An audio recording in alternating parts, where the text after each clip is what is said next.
You're no longer part of this company, Riley. It's over. Her voice didn't shake. She didn't flinch. She delivered the words in front of the board like she was ordering coffee. The silence afterward? That was the real betrayal. I didn't say a word. I just looked at her.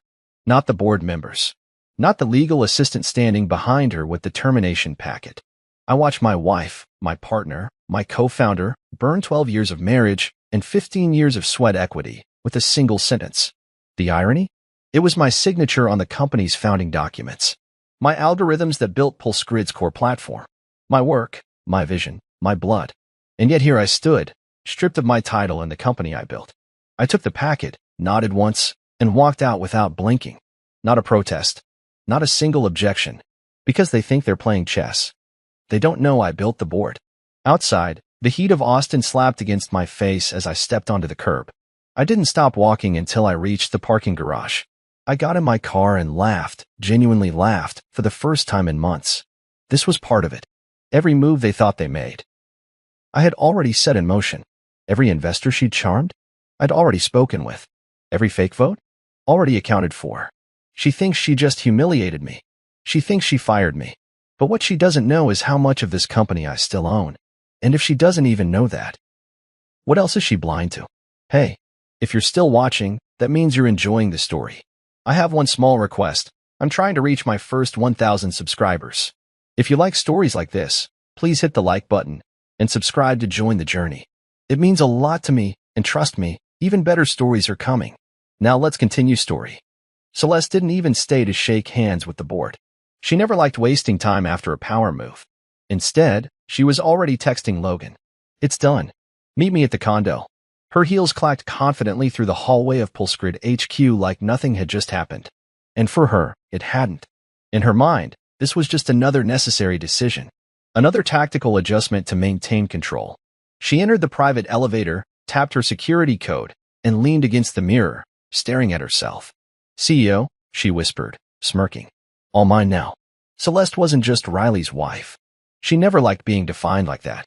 From the beginning, she'd seen Riley as useful. Smart, yes. Talented, sure. But naive. Too loyal. Too trusting. He didn't see what she saw. He didn't know what real power felt like. When Logan opened the door at the condo, shirtless and smug, she walked straight in and tossed her phone on the counter. He bought it. Logan asked. He walked out like a whipped dog, she said, unzipping her dress. Didn't say a word. Just took the papers and left. Logan leaned against the counter. You sure that was smart? Celeste gave him a sharp look. What do you mean? I mean, Riley's not an idiot. What if he's got something up his sleeve? Celeste scoffed. He had nothing. He never pushed back on my board proposals. Never questioned my spending. I know him. He's weak. But she didn't notice the folder on her encrypted tablet had just been accessed. She didn't know Riley had cloned her device 6 weeks ago. She thought she was the queen on the board. But what if she was the piece being moved? 6 weeks earlier, Riley sat in a downtown bar across from Marshall Lakewood, one of PulseGrid's earliest investors and now a silent board member. The kind of man who preferred cigars and discretion over chaos. You're telling me she's planning to fire you? Marshall asked, frowning. She's not planning, Riley replied. She's already started. It'll happen in a few weeks. She thinks I haven't noticed the votes shifting. That I'm still asleep. Marshall tilted his glass. And you're just gonna let it happen? Riley leaned in. I want her to. That made Marshall pause. Riley opened a small folder and slid over a list. These are the proxy shares. All signed over to me through third-party holding firms over the last 18 months. Legal. Quiet. Clean. Marshall scanned the numbers. You control 90%? Riley nodded. And I've got proof she's embezzled company funds to support her affair with Logan Rich. Transferred into a shell business disguised as a wellness partner. Marshall raised a brow. Why not go to the board now? Because she needs to fire me. That's the only way this works. Once she does, and it's public, I file my breach case. I call the emergency vote. And when the truth comes out, she doesn't just lose her seat. She loses her name.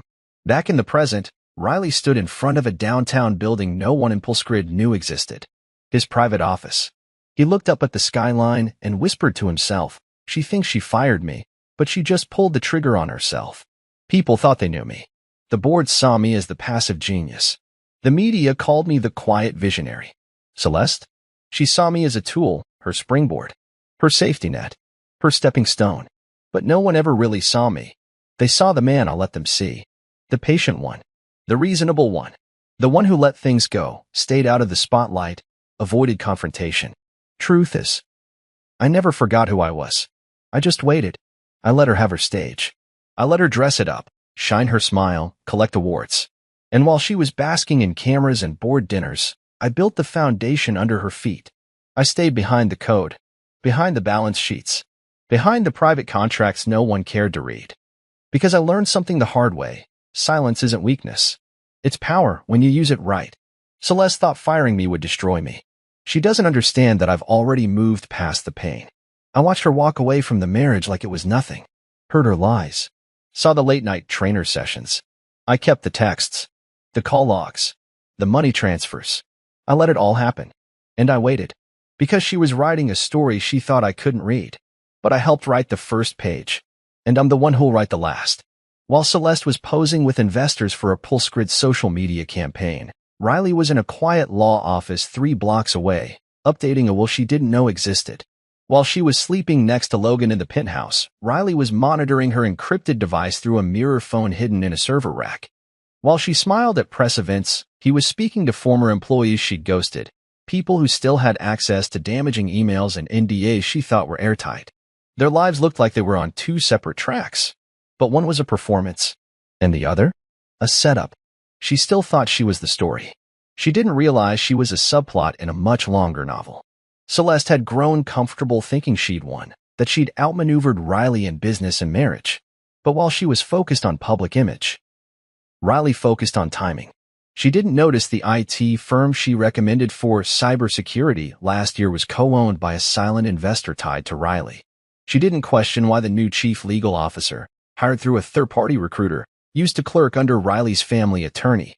She didn't wonder why Logan's spending suddenly started triggering fraud alerts. While she played chess in the open, Riley was carving secret tunnels underneath the board. And the worst part? She wouldn't even realize it until the final move had already been made. She thought she had it all figured out. Celeste lived by one rule: control the story, and you control the power. She believed charm was a weapon. She weaponized her beauty in meetings, her intelligence in negotiations, and her ruthlessness in silence. And it worked for a long time. She married Riley because she thought he was safe. Someone who would build while she navigated. She didn't expect him to be dangerous. Not like this. At the PulseGrid HQ, Celeste stood in front of a mirror in her executive office, adjusting her blazer. There was a flash of tension in her eyes now. Something was off. Her assistant knocked. There's a message from Logan. He wants to meet. Says it's urgent. She frowned. Tell him I'll call back. But she didn't call. Instead, she opened her tablet and started scanning recent internal activity reports. A few access logs didn't match. Files she hadn't opened showed as viewed. Messages with Logan were copied and downloaded. For the first time, she felt exposed. She had played dirty. Slept her way into influence. Stolen credit for work she didn't do. Lied to partners. Threatened anyone who stood in her way. But this felt different. Someone was playing her game now. And worse, playing it better. She stared at her reflection, heart racing behind that perfect red lipstick. He wouldn't, she whispered. But she already knew the answer. Because she had pushed him. Because she had fired him. Because maybe she never really knew who Riley was at all. People thought they knew me. The board saw me as the passive genius. The media called me the quiet visionary. Celeste? She saw me as a tool, her springboard, her safety net, her stepping stone. But no one ever really saw me. They saw the man I'll let them see. The patient one. The reasonable one. The one who let things go, stayed out of the spotlight, avoided confrontation. Truth is, I never forgot who I was. I just waited. I let her have her stage. I let her dress it up, shine her smile, collect awards. And while she was basking in cameras and board dinners, I built the foundation under her feet. I stayed behind the code, behind the balance sheets, behind the private contracts no one cared to read. Because I learned something the hard way. Silence isn't weakness. It's power when you use it right. Celeste thought firing me would destroy me. She doesn't understand that I've already moved past the pain. I watched her walk away from the marriage like it was nothing. Heard her lies. Saw the late-night trainer sessions. I kept the texts, the call logs, the money transfers. I let it all happen. And I waited. Because she was writing a story she thought I couldn't read. But I helped write the first page. And I'm the one who'll write the last. While Celeste was posing with investors for a Pulsgrid social media campaign, Riley was in a quiet law office 3 blocks away, updating a will she didn't know existed. While she was sleeping next to Logan in the penthouse, Riley was monitoring her encrypted device through a mirror phone hidden in a server rack. While she smiled at press events, he was speaking to former employees she'd ghosted, people who still had access to damaging emails and NDAs she thought were airtight. Their lives looked like they were on 2 separate tracks, but one was a performance, and the other? A setup. She still thought she was the story. She didn't realize she was a subplot in a much longer novel. Celeste had grown comfortable thinking she'd won, that she'd outmaneuvered Riley in business and marriage. But while she was focused on public image, Riley focused on timing. She didn't notice the IT firm she recommended for cybersecurity last year was co-owned by a silent investor tied to Riley. She didn't question why the new chief legal officer, hired through a third-party recruiter, used to clerk under Riley's family attorney. She didn't wonder why Logan's spending suddenly started triggering fraud alerts.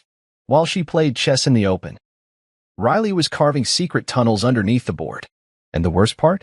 She wouldn't even realize it until the final move had already been made. She thought she had it all figured out.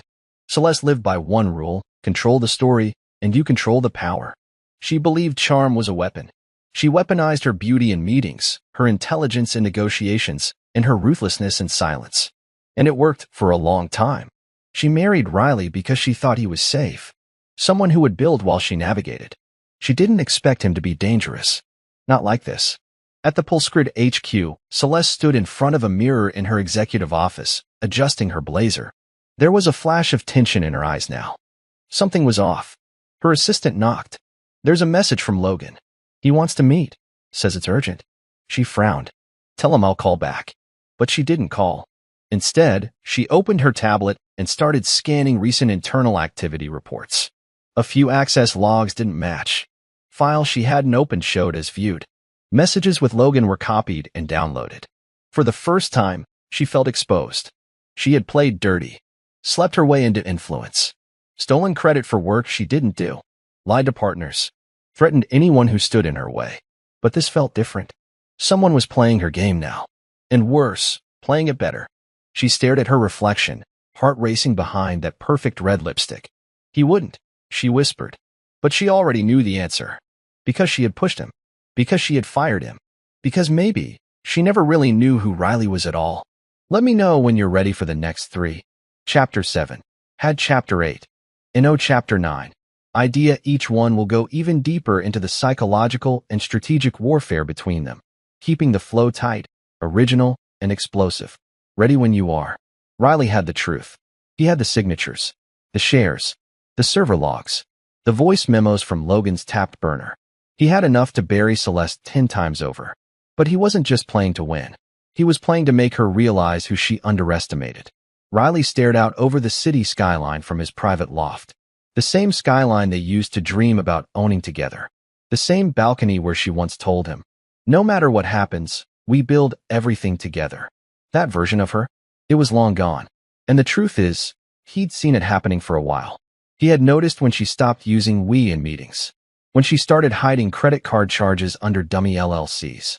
When she swapped out Riley's developer team with her own people. He didn't say anything then. Because the more she took, the deeper she fell into the trap. And now, he had every asset aligned. He had the next shareholder vote scheduled. He had legal backing, financial force. Even the press was ready. Celeste may have fired him, but Riley had one thing she never truly possessed: the loyalty of the people who mattered most. The only thing left was the moment. And that moment was coming fast. No, it's a small word, but it holds power. And it was the first time Riley had ever used it against her. He remembered when she asked for a second mortgage on their home to fund an expansion she hadn't even researched. "No," he said. She laughed at him. When she proposed lying to the board about user metrics. "No," he said. She rolled her eyes and did it anyway. The thing about Celeste? She hated hearing the word. She saw it as a challenge, or worse, an insult. To her, no wasn't a boundary. It was a dare. And over the years, Riley had given in. Too many times. Too much silence. Too much trust. But now, no was different. He had filed the emergency motion to freeze her accounts. Said no to her access. No to her control over legal counsel. No to her latest media campaign. She tried to call him. He let it ring. He had spent too long giving her space to play games. Now he was flipping the board and burning the rule book. No is the start of every comeback story. And his was just getting started. Celeste paced the condo, holding her tablet, rereading the investor emails Riley had leaked. The ones that showed her funneling funds into personal luxury expenses. The ones she never thought he'd find. She had no idea how deep his reach went. How calculated he really was. How Logan had slowly shifted his loyalty without ever saying a word. Her chest tightened. She hadn't lost yet, but she was bleeding power by the hour. That's when her phone buzzed again. Another anonymous message. This one with an audio file. Her voice. Calling Logan expendable. Planning a complete corporate takeover. And worse, the metadata? It was hers. Her device. Her words. Her trap. She dropped the phone on the counter and screamed. And now real quick, before we go any further, where are you watching this from? Which city are you in? Drop your city name in the comments. Let me see who's locked in with this story from coast to coast. Chicago? Dallas? ATL? Maybe Phoenix? Let me know. I'm watching for your city to pop up. Back in the story. Celeste stared out her condo window, the city buzzing beneath her. She had no idea who she could trust anymore. No idea who Riley really was. And no idea what he would do next. I don't want her back. I want her to feel everything I felt, just worse. That's what Riley told Maddie the night after the board removal went public. They sat in a quiet booth at a jazz bar. No corporate spies. No phones. Just two people who'd seen too much. Maddie had been Celeste's best friend once. Until Celeste threw her under the bus to cover a failed investment. Maddie lost her job, her apartment, and 3 years of her life trying to recover. So when Riley came to her a year ago with a plan, she didn't hesitate. I'm all in, she said then. And she was still in now. I spent half my life building PulseGrid, Riley said, staring into his drink. And I made the tech.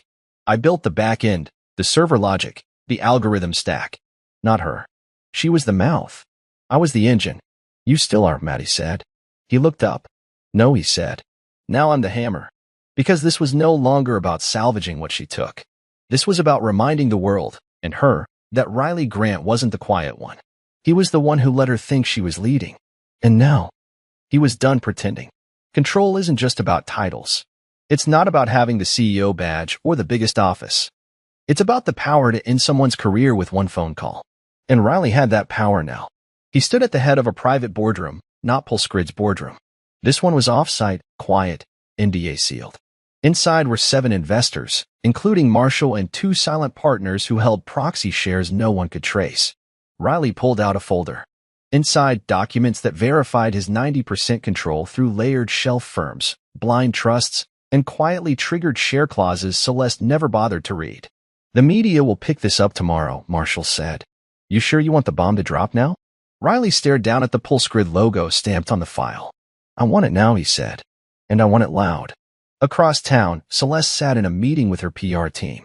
She didn't see the message until her assistant burst through the door. Celeste, she said, pale. You need to read this. It was a press release. Headline, PulseGrid co-founder Riley Grant confirms majority stock control. Plans to restructure board. Celeste's hand trembled. She didn't even know when he made the moves. Because that's the thing about real control. You don't see it until it's too late. 90%. That number echoed through Celeste's head like a death toll. It wasn't just about control. It was domination.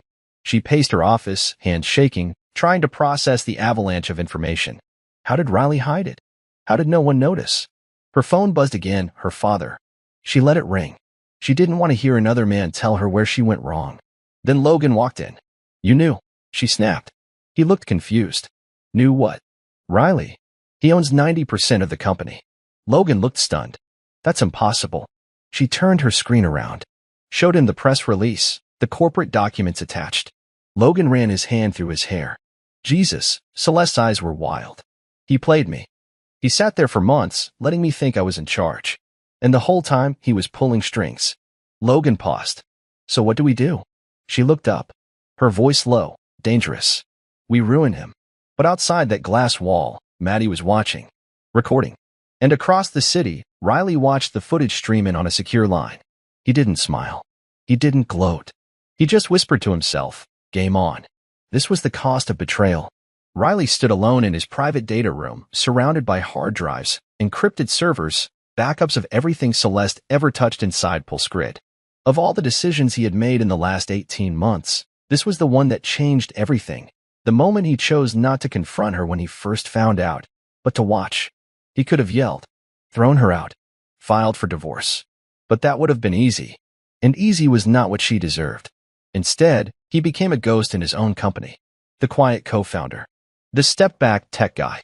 While Celeste posed for Forbes covers and gave TED Talks about innovation and shared success, Riley played the role. Let her shine. But now, everything of value she held was up for grabs. And she didn't even know it yet that her personal bank account, her shell companies, even her real estate deals had all been mapped, flagged, and legally cross-linked to PulseGrid's finances. It was all going to be exposed. Because when you take from a man who gave you everything, you better be ready to pay with everything of your own. It was time for the vault. The board didn't know it existed. Neither did Celeste. Not even Maddie, and she was Riley's closest insider. Buried in a private server housed off-grid in Lockhart, Texas, the vault contained records of every major decision, meeting, deal, and shady transaction that had ever passed through PulseGrid's internal networks. Riley had spent years building it. And now, it was time to crack it open. He met with his attorney, David Shep. A man who looked like he played chess for sport and lawsuits for breakfast. "She's been funneling money into his side company," Riley said, handing him a drive. "Logan's name is attached to some of the wire transfers." David clicked the files open. "You want this to go to the SEC? I want it to go to the board. Then the press. SEC will come later. This is going to bury her." Riley looked him in the eye. "No, this is going to reveal her." At the same moment, Celeste was sipping champagne at an investor mixer. She laughed, flirted, played the role of the visionary.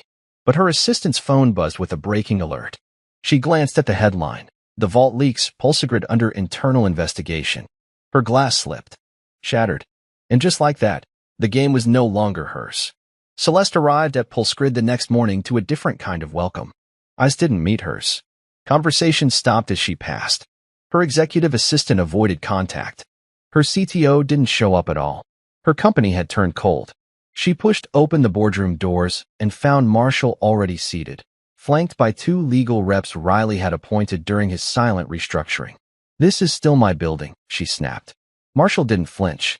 For now, Celeste sat, trying to control her breathing. "I built this company," she said. "Everything that runs because of me." Marshall calmly slid a thick folder across the table. "Not anymore." Inside were printouts of the leaked emails, spreadsheets, and the original founder's contract, the one that gave Riley backdoor rights she forgot even existed. She flipped pages with trembling hands. "You went behind me," she muttered. "No," Marshall replied. "You left the door open." He just walked through it. Outside the room, employees were gathered around their phones, watching the breaking coverage. Allegations of embezzlement, conflict of interest, and falsified spending reports have led to internal shakeups at PulseGrid. They used to call it her company. Now, they were watching it fall apart in real time, and she was still inside. Wall Street didn't care about drama, it cared about stock movement.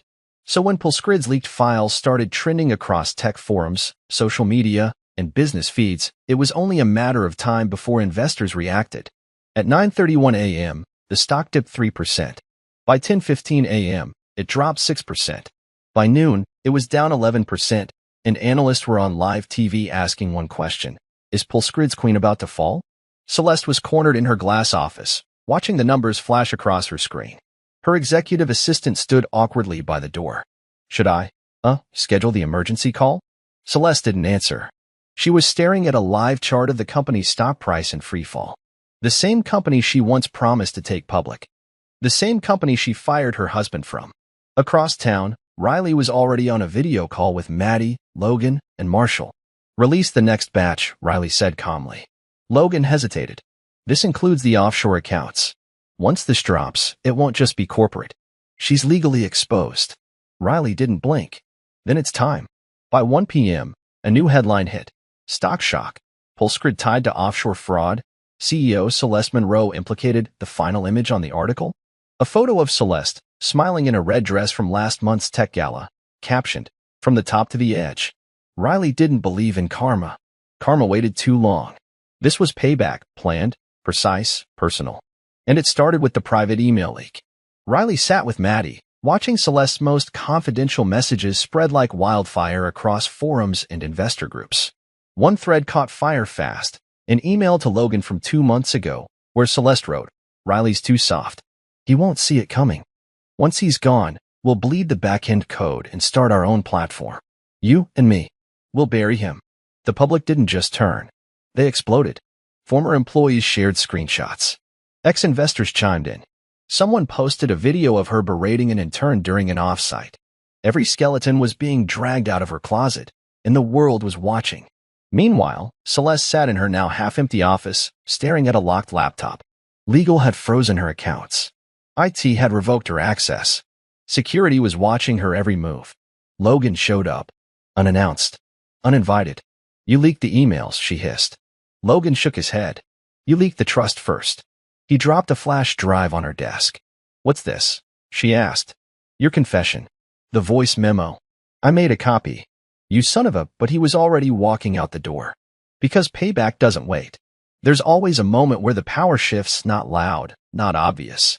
It's a breath, a glance, a subtle pull. And this was it. Riley sat in the boardroom Celeste used to run. The seat she once called hers was now his. The same room where she fired him. Now, she wasn't even allowed in without security clearance. Marshall walked in with 2 documents. "The vote's official," he said. "You're CEO again. Full control." Riley didn't smile, just nodded. Outside, Maddie was briefing the staff. Not on panic. On recovery. On rebuilding. Celeste watched it from the lobby monitors. Her name stripped from the welcome screen. Her parking spot reassigned.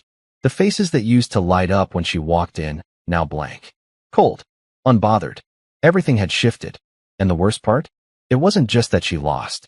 It was that no one was mourning her loss. Not even Logan. Every war has a moment of quiet. Not peace. Just the pause before the next strike.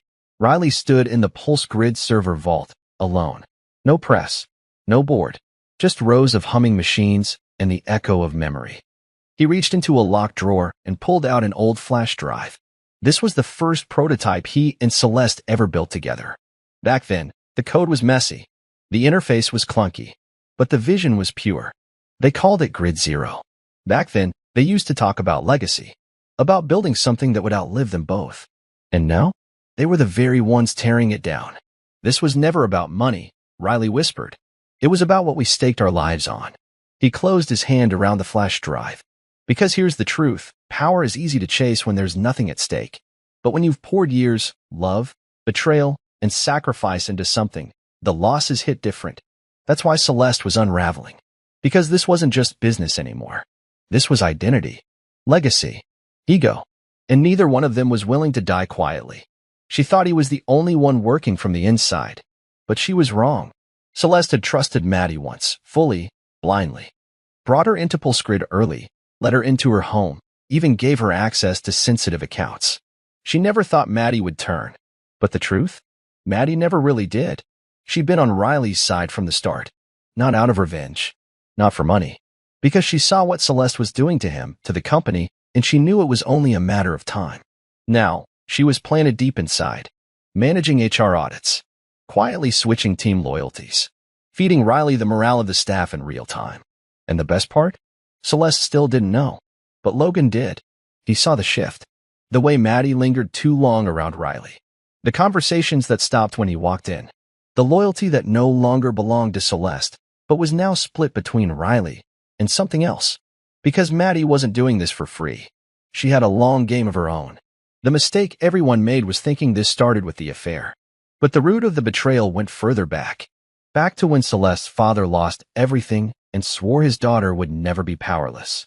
Back to when Riley's mother died, and he promised himself he'd never let anyone control his future again. 2 people, 2 wounds, bound by ambition and trauma, disguised as love. Celeste didn't wake up one day and decide to destroy Riley. It started with small things, not trusting him in meetings, cutting his ideas in front of investors. But she'd justify it all in her head. He's too soft. I'm protecting the company. He needs me. Riley didn't fight back. At first, because he believed in her, believed in them. But belief without boundaries turns into self-erasure. And now here they were, two people built from broken pieces, at war in a house they designed together. This wasn't just revenge anymore. This was the root being ripped from the soil. Logan never signed up for this kind of war. At first, he thought it was just sex and perks. A high-level affair with a rich, powerful woman who liked to play dirty in more ways than one. But now, he was surrounded by lawyers, subpoenas, and public headlines. He sat in his car, parked on a quiet street in South Austin, rewatching a security video Maddie had accidentally left unlocked on a shared drive. In it, Celeste was on the phone, laughing. Logan's cute, but disposable. Once the transfer clears, he's out. His name had never sounded so sharp, so hollow, so stupid. He looked at his reflection in the rearview mirror and barely recognized himself. The fake business degree, the forged resume Celeste helped him polish. The meetings he walked into like a shark but walked out of feeling like bait. He wasn't her partner. He wasn't even her ally. He was a stranger to himself now, and even worse, maybe a pawn in something bigger than both of them. And somewhere in the city, Riley was watching it all fall into place. Because Logan's guilt was exactly what he needed. The drop happened at 9 a.m. sharp. A curated press packet was emailed to every major tech journalist, investor group, and regulatory agency in the country. Attached? A 47-page document detailing Celeste's offshore accounts, misused corporate funds, internal memos faking growth numbers, evidence of fabricated AI performance metrics, but the real bomb came on page 32. Audio recordings of Celeste and her father discussing how they planned to push Riley out even before the company's first major funding round. She never loved him. She planned this. From the beginning. Riley watched the clip from his office. He didn't smile. Didn't toast. He just leaned back in the chair she used to sit in and closed his eyes. Because revenge isn't loud. It's precise. And this was the reveal he'd been building toward for years. Celeste sat alone on the rooftop of the condo, barefoot, hair pulled back, a silk robe around her shoulders like armor that didn't fit anymore. The news was everywhere. Her face. Her voice. Her betrayal. She could see the city lights from here. The same city she once said she'd own. Now, she couldn't even walk into her own building without whispers. But the pain didn't come from the press, or the investors, or even the board. It came from a letter she received that morning, written in looping cursive, mailed from a rehab center in Arizona. Her mother. This isn't revenge, baby. This is reflection. You're becoming me. That hit harder than any headline. Because deep down, Celeste always feared it, that she'd become the cold manipulator her mother was. That she'd be remembered not for what she built, but for what she destroyed. And now, there it was. The stain she could never wash off. It wasn't just the company that broke. It was everything. Celeste sat across from her divorce attorney, arms crossed, eyes sharp. But even she couldn't fake control anymore. Not after Riley froze her assets. Not after her private messages went viral. He's offering you a structured settlement, her lawyer said. But with your public image right now, it's generous. I don't want a settlement, she snapped. I want my half. Her lawyer hesitated. Celeste, there is no half. That was the split she never saw coming. Not just of finances, but of reality. Everything she thought she had a hold on Pulsegrid, the staff, her image, Logan, had split away from her like a cliff collapsing into the sea. At the same time, Logan had packed up and moved out of the condo. No goodbye. No explanation. She called. He didn't answer. She waited outside his gym. He didn't show. When she finally confronted him in a cafe, he just stared at her. You don't love anyone, Celeste. You just need control. And with that, he walked out. She was no longer being targeted. She was being left behind. Riley sat in his new corner office, the one she used to call hers. The floor-to-ceiling windows, the custom furniture, even her favorite whiskey still in the cabinet. He looked around and felt nothing. He should have felt victorious, powerful, complete. But the office was hollow. Because revenge fills a need, but it doesn't fill a soul. He walked to the window and watched traffic move across the city. Everyone below just living, moving forward, free from the weight he still carried. Celeste may have lost everything, but Riley had given up pieces of himself to get here. He wasn't broken, but something in him had gone quiet. Downstairs, Maddie walked into the lobby and paused. She could feel it too, the shift, the silence, the weight. They had won. But in that win, something sacred was lost. Maybe it was innocence. Maybe it was belief. Or maybe this is just what power feels like once the fight is over. It started with an envelope. Thin. Unmarked. Dropped on Celeste's doorstep with no return label. Inside was a statement of debt, $2.8 million, owed to a shell firm she thought had been dissolved. There was only one name listed on the document, Maddie Rivers. Celeste stared at it, breath caught in her throat. Maddie had loaned her the money back during Pulsegrid's expansion, quietly, as a friend. No paperwork. No contracts. But Maddie? She'd kept the receipts. Celeste picked up the phone. Maddie answered on the second ring. You're cashing in? Celeste asked. You mean collecting? It was personal. It became business when you threw me under the bus. Back in her apartment, Maddie poured a glass of wine. She looked out at the night sky, calm. Because every debt comes due eventually. And Celeste had more coming. Celeste wasn't done yet. Backed into a corner, frozen out of the company, betrayed by Logan, and legally crushed by Maddie, she still had one card left. Or so she thought. She walked into Riley's new office like a storm. He didn't flinch. She dropped a thick folder on his desk. Read it, she said. He didn't move. What is it? Emails. Messages. Threads. If this hits the press, your so-called silent acquisition looks like stock manipulation. And the SEC doesn't play favorites. Riley stayed still. Calm. Celeste leaned in, voice sharp. You think you've won. But if I burn, I'll make sure your name burns next to mine. For a second, silence.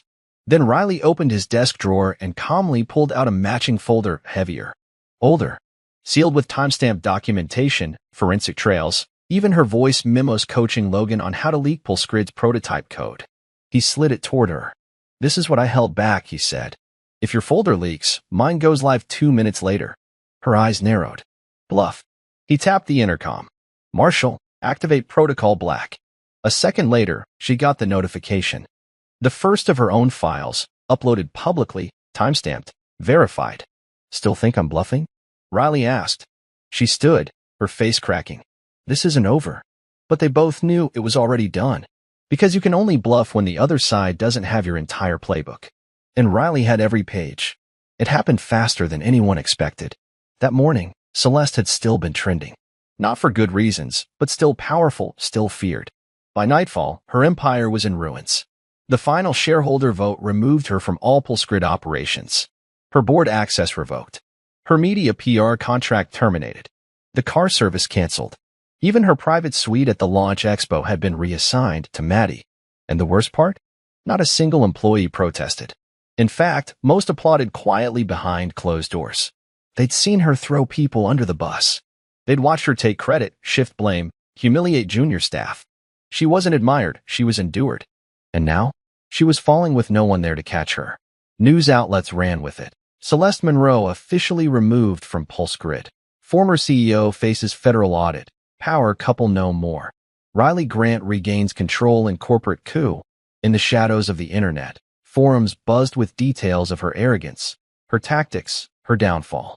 At a quiet rooftop bar, Logan sipped his drink and scrolled through the headlines. He didn't smile. He didn't hate her. But he didn't regret walking away. Because power isn't just about who climbs higher.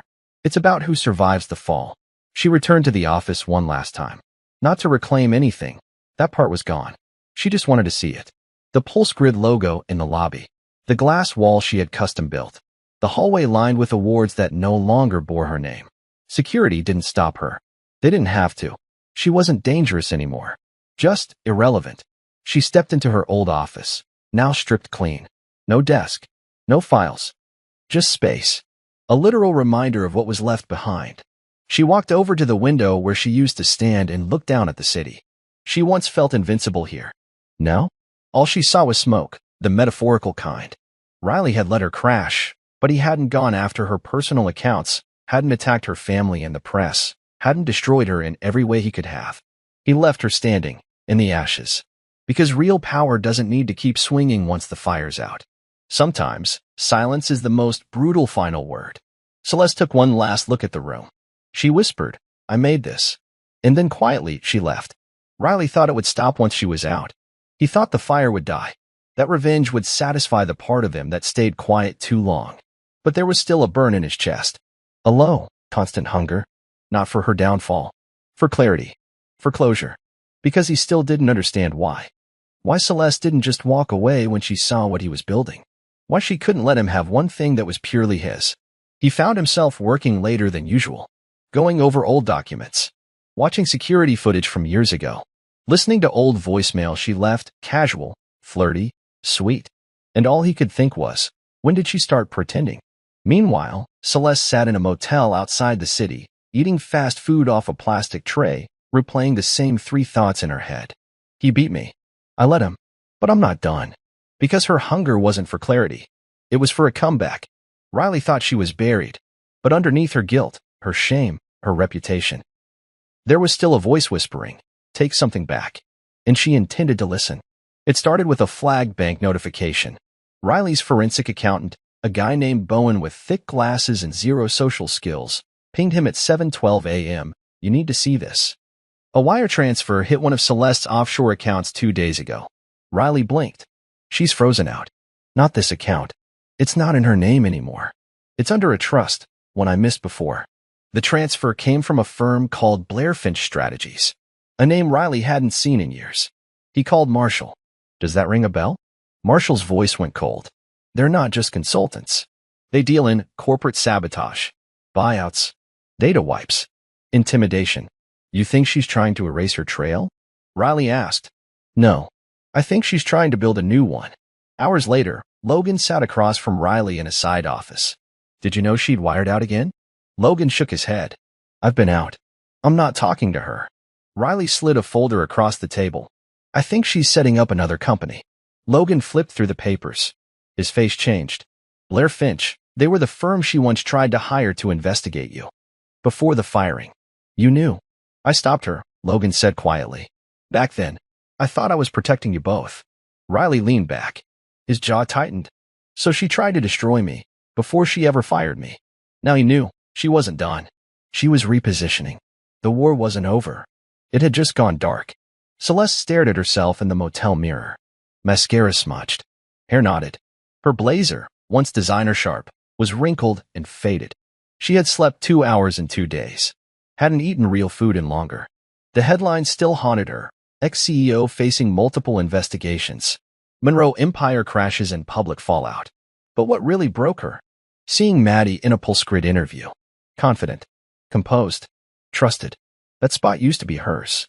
She slammed the mirror with her palm, not hard enough to break it, but enough to make the glass tremble. Because something inside her was cracking. She opened her laptop and refreshed the site she'd built in secret. A landing page. Clean. Simple. Branded under a fake name. The new project she was building, her comeback. But the logo didn't load. The server was down. Then a new alert. This domain has been seized under Section 506 of the U.S. Cyber Code. Her hands froze. Then shook. Then curled into fists. She tried to log into the backup domain. Same result. Then her burner phone bust. Unknown number. You built on stolen ground. You don't get to start again. She dropped the phone. Stared blankly. Because this wasn't a mistake. It was a message. And it meant Riley still had eyes on her. Even here. Even now. And with that, the crack widened. Riley didn't believe in giving ultimatums. But this wasn't about belief anymore. It was about control. At 8 a.m., a final legal packet was hand-delivered to Celeste's motel room. Inside, a demand to sign a full legal confession and agreement to forfeit all intellectual property rights, a binding clause preventing her from launching or consulting on any tech venture for the next 5 years, and at the bottom, bold black letters. You have 48 hours. Celeste read it in silence. The motel TV buzzed faintly in the background, playing a morning news segment. Riley was on screen. Confident. Measured. Speaking about Pulsgrid's future with poise. While the Charon read, Riley Grant, the quiet mind behind the comeback. She turned off the TV. Picked up her phone. Scrolled through contacts she'd once used like ammunition. Investors, lawyers, tech partners. No one was picking up. The clock was ticking, and she was out of time, out of power, and out of allies. All she had left was pride. But pride doesn't hold up in court. And it sure doesn't feed you when your bank accounts are frozen and the press calls you a textbook crash. Back in the city, Maddie leaned into Riley's office. Think she'll sign? Riley didn't look up. She'll wait until the last possible second. She always does. But if she doesn't? Riley's voice went flat. Then I finish it. Because sometimes the countdown doesn't end with a bang. Sometimes it ends with a door closing and no one left on the other side. Celeste didn't sleep. She just sat at the desk, eyes locked on the papers Riley had sent. To sign meant surrender. To refuse meant ruin. Her whole life was built on never letting anyone else choose for her. And now, here it was. The ultimate choice. At noon the next day, she called Logan. He picked up after one ring. "I have nothing left," she said quietly. "You still have a name," he replied. "For now. Would you sign it?" Logan hesitated. "If signing it gave me peace, yes." Celeste let the silence hang, then said, "There is no peace." She didn't cry. She didn't scream.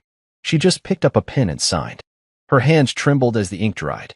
With each letter of her name, it felt like she was erasing something that used to mean everything. Later that day, Riley got the confirmation. He stared at the signed document on his screen. PDF. Verified. Timestamped. It was over. But the strange part? He didn't feel triumphant. He felt still. As if the war was so loud for so long, he forgot what quiet sounded like. Maddie stood behind him. She really did it. She didn't have a choice, Riley replied. But deep down, he knew that wasn't true. She did. She just finally picked the one she used to fear the most, submission. It was the first time Riley had been back to the ranch in years. 30 miles outside Austin, old fence posts lined the property where his father used to raise cattle and code, an odd mix. But it's where Riley learned how to work with his hands and think with his head. The house was dusty, quiet, no Wi-Fi, and that's what he wanted. He stood on the porch at sunrise, holding a mug of coffee that didn't taste as good as it used to, but felt more real than anything in the city. Later, Maddie pulled up. "Figured you'd come out here," she said, stepping out of the car. He looked at her. "I needed to touch something that wasn't polished or plastic." She sat beside him on the porch swing. "You're not just back here to reflect, are you?" Riley looked toward the distant hills. "I needed to remember who I was before she got in my head." "Did you find him?" "Not all of him," he said, "but enough." The sun crept over the horizon. No deals. No deadlines. No headlines. Just air, light, and the distant sound of wind cutting through the fields. This wasn't just a break. It was a return to self, to purpose, to peace. And for the first time in years, Riley didn't feel like he was at war. He felt like he was finally home. The strangest part of surviving betrayal? Sometimes it leaves behind a kind of light. Not the warm, peaceful kind, but a harsh one. Like a spotlight in a dark room, showing you everything you didn't want to see. About yourself. About them. Riley stood in front of the mirror in his childhood bedroom, shaving under flickering yellow light. No $1 million office. No noise. Just silence and clarity. He thought revenge would make him feel bigger. But what it really did was strip everything down. And in that space, raw and honest, he found something he hadn't felt in years. Truth. Later that afternoon, Maddie joined him by the fence line. "Are you done now?" she asked. "I think so," he said. "You don't sound sure." "I'm not sure what's next. But for the first time, I'm not planning 20 moves ahead." She smiled. "You know, you're different now." He looked over. "How so?" "Lighter." Riley didn't reply at first. Then he said quietly, "Maybe that's what happens when you stop trying to carry someone else's shadow. Because when you finally walk away from what poisoned you, the darkness lifts. And what's left is light." Riley hadn't returned to the Pulsegrid HQ since signing the restructuring papers. He left the rebuilding to Maddie, the board, and the tech teams. But tonight, he went back. One last time. He walked the halls alone, past the glass-walled conference room where she fired him, past the open-floor dev lounge where they'd once pulled 20-hour workdays, past the staircase where they had their first big investor pitch. Every corner held ghosts. Some good, some not. He reached his old office. The door was unlocked. Inside, the lights were off, but the glow from the city outside lit the room. He stood still for a long time, and then he took out a matchbook from his coat pocket. He didn't strike it, didn't light anything. He just held it, because the real fire had already burned, not in the walls, but in what they built, broke, and buried. They had lit each other up, in love, in ambition, in war, until nothing remained but scorched memory. He dropped the matchbook in the trash can, walked out, and didn't look back. Celeste hadn't spoken to anyone in 5 days. No texts, no calls, no meetings. She was still in Texas, but far enough from the city to be invisible. She rented a cheap house under a new name, bought groceries in the early morning, ate alone, slept little. Her days were quiet. Not peaceful. Not healing. Just silent. She used to think silence meant weakness, that noise meant relevance. Applause meant worth. Now, silence was the only thing that didn't lie to her. No headlines. No betrayal. No spin. Just herself. And that's what scared her the most. Because when everything else was gone, when the storm finally passed, all that remained was the person you were when no one else was looking. She walked outside barefoot, stood on the grass, and stared up at the stars. No spotlight. No title. No cameras. Just quiet. And for the first time, she listened. Chapter 40, Edge. Riley was no longer in fight mode. The company was stable. Stock recovered. Press moved on. Pulsgrid had rebranded, expanded, and under Maddie's leadership, it was even starting to feel human again. But Riley wasn't celebrating. He stood on the rooftop of the new headquarters, watching the city light up beneath the night sky. Same skyline. Same energy. But something in it had changed, or maybe he had. The wind was sharp. Cool. Like a warning. He looked over the edge. Not in a dark way. Just curious. Because standing here, above everything he'd fought to rebuild, he realized something. The edge is where most people make their worst decisions. Celeste had lived on the edge. Always a breath away from crashing and pulling others with her. But Riley? He lived behind firewalls. Silent. Measured. Planning 20 steps ahead. And yet here he was, inches from a fall. He stepped back, slowly. Because the real edge wasn't a rooftop. It was thinking the war is over when one enemy leaves. And he'd forgotten something. Maddie had been too quiet lately. Too in control. And Riley had spent so much time watching Celeste. He didn't notice someone else moving up the board. Riley got the message at 10:42 p.m. An encrypted file from an anonymous sender. Subject line, thought you won the game? You're still playing it. Inside the file were internal documents from Pulsgrid's newest acquisition, a small AI firm called Veriscale, brokered by Maddie 2 months prior. Buried in the paperwork were revenue shifts, developer changes, and one chilling note. Founder compensation redirected. Rivers/secondary trust. He froze. Maddie had positioned herself as a silent benefactor. On paper, just another exec with equity. But she'd quietly merged the company's newest tech he helped build, into her own shell trust. She wasn't just climbing. She was setting up her own empire under Pulsgrid's name. Riley called her. She picked up, cool as ever. Hey, I saw the Veriscale files. Pause. Okay, she said. Then you already know. Maddie, was this the plan all along? No, she replied. But while you were obsessed with taking Celeste down, someone had to protect the next chapter. You built it behind my back.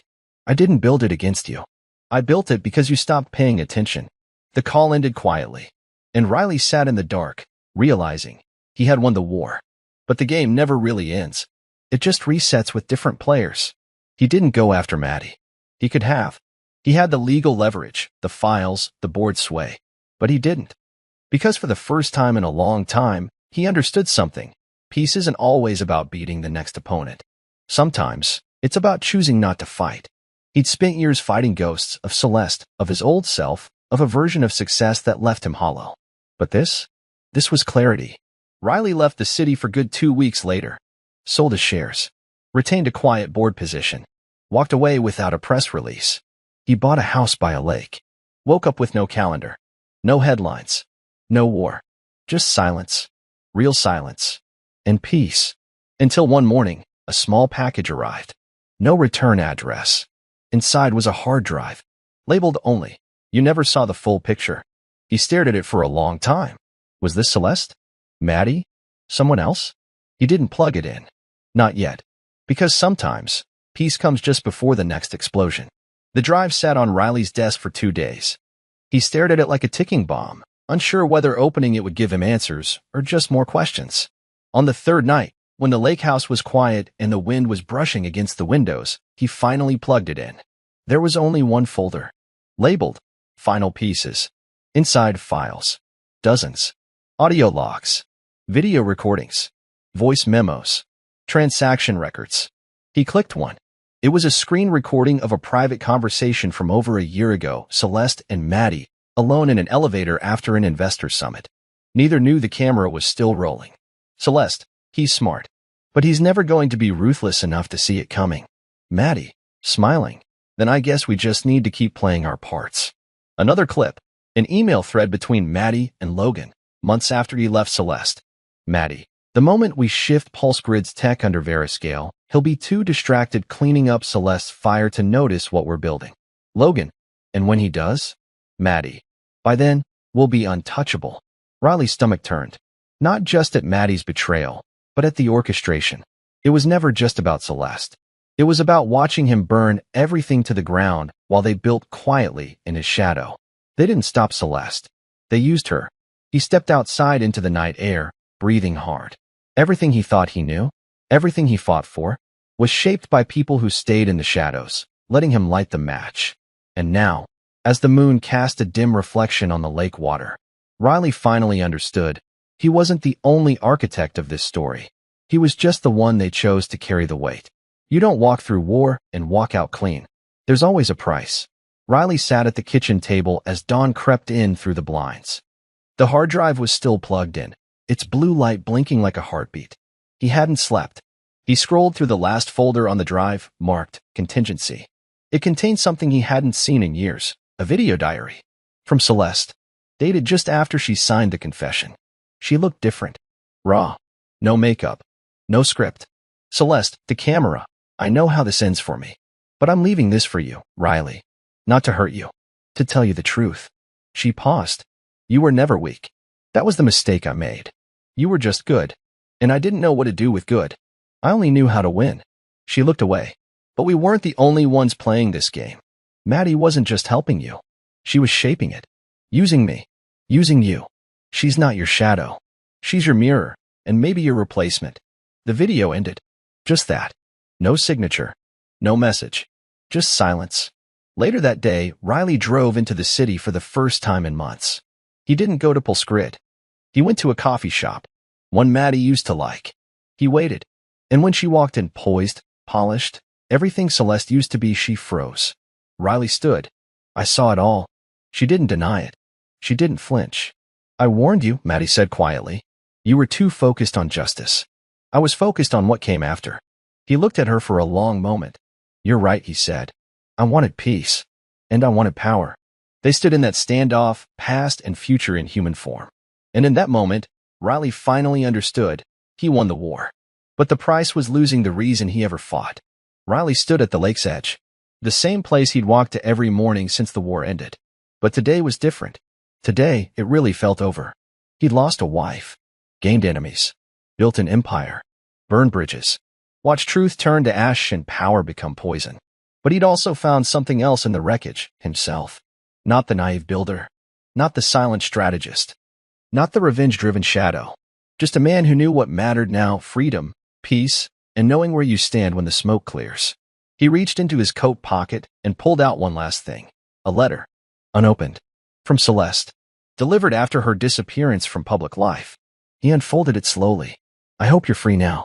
I wasn't built for peace, but you were. So live the life I was too afraid to stay in. Maybe in another life, we wouldn't have broken everything to prove we mattered. Riley folded the letter, placed it in a wooden box, and buried it by the water. No flames this time. No cameras. No crowd. Just closure. And that's where the story ends, or maybe where a better one begins.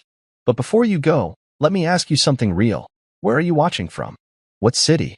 What screen? What moment in your day? Comment below and let us know. We read every single one. Did this story hit you in a way you didn't expect? Was Riley's revenge satisfying? Was the twist worth it? Tell us your thoughts in the comments. Who shocked you the most, Celeste, Maddie, or Riley? And hey, if you felt anything while listening to this, tap that like button, hit subscribe, and slap the bell so you don't miss the next one. We're just getting started. And if you want more stories like this, raw, layered, bold, we've got more coming. Drop your thoughts below. Was this ending what you expected? Or did it leave you thinking just a little longer than you planned? We'll see you in the next one. And remember, some endings aren't the end. They're just the last lie falling quiet.